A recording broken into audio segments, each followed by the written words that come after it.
This is a giant 27-foot tall statue of a Ukrainian dumpling. It sits standing tall and proud outside of the town of Glendon, Alberta. I'm sure you have many questions about it, but the main question that comes to mind for me is, why build a giant statue to a perogy outside of this tiny town in nowhere, Alberta? Also, why is there a giant fork stabbed through it like it just lost a medieval jousting tournament? Well, if you're Canadian like me, surprisingly, this sort of thing is kind of normal. Gigantic moose? Why not? Massive beaver statue? Check. Giant 30-foot curling rock? You know what? Hell yeah. As it turns out, the whole country is plastered with these giant statues that serve no clear purpose. So let's go on a journey to answer. Also, I kind of wanted to see the world's largest goose, so you're coming with me. Toronto, the capital of Ontario, is home to more than 1 million people.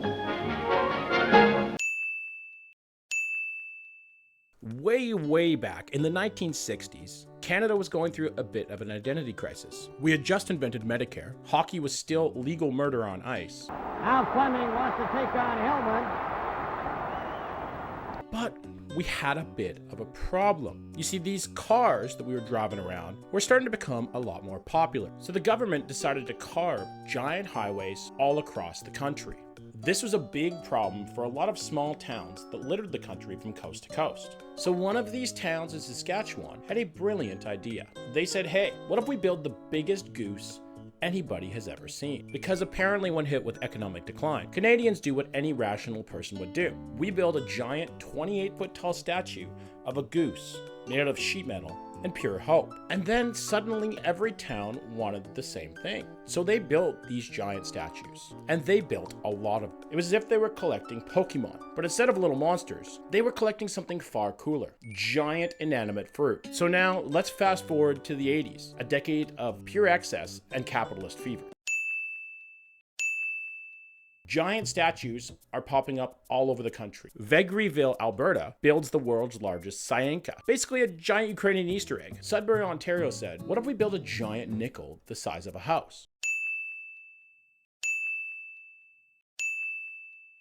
And you know what? It actually worked. People stopped, they took pictures, and most importantly, they spent money. Now, you might be wondering, why not just build a park or a rec center? Why build a statue of a giant perogy? Well, to answer that, we have to look deep into the Canadian soul. We're a country of 38 million people, spread across a landmass the size of a video game map, too big for your PC to render. Small towns are a big part of the Canadian fiber, and they were slowly fading. So what do you do when you're a tiny town trying to stand out in the vast Canadian wilderness? You build something so big, so weird, so completely out of pocket that it's impossible for people to ignore you. You turn your local industry and culture into a meme, and you plant it right next to one of those big highways. It's the small town Canadian version of going viral, but in real life. Now let's have a look at some of the highlights of these statues, shall we?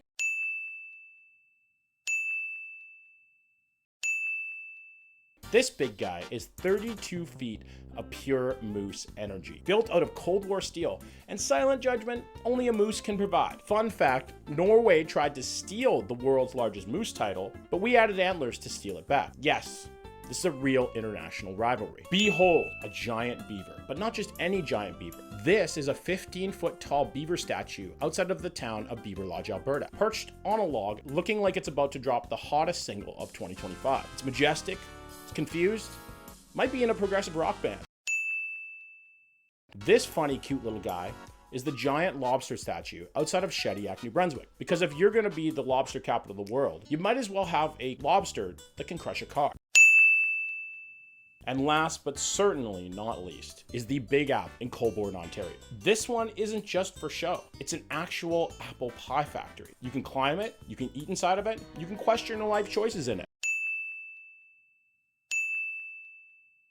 At this point, you may be asking, is this just dumb fun, or is it something deeper? And the answer is yes. It's dumb, it's fun, and it's incredibly Canadian. But also, at its core, it's about survival. It's about community identity, saying, hey, we exist, we make pie. Please don't drive past us. And honestly, That's kind of beautiful. These massive attractions aren't just memes. They're weird little monuments to hope. They're out there saying, we may be small, but we can build a really big cow. So the next time you're on a long drive and you just happen to see a giant pierogi or maybe a 20-foot kielbasa, don't laugh. Well, maybe laugh a little, but then stop and think, this is somebody's community, this is somebody's home, and this is somebody's pride. Canada didn't set out to be the home of large fruit or oversized rodents, but here we are. Because when you're a quiet, humble country, sometimes you just gotta build a giant pierogi and scream into the void. And I think that's kind of awesome. Thanks for watching. Like and subscribe if you want me to go on a full giant thing road trip, because I swear I will find every last one of them, even the terrifying giant Santa Claus in Watson Lake. Yes, that's a real thing. Anyways, thanks again for watching, and stay weird, Canada.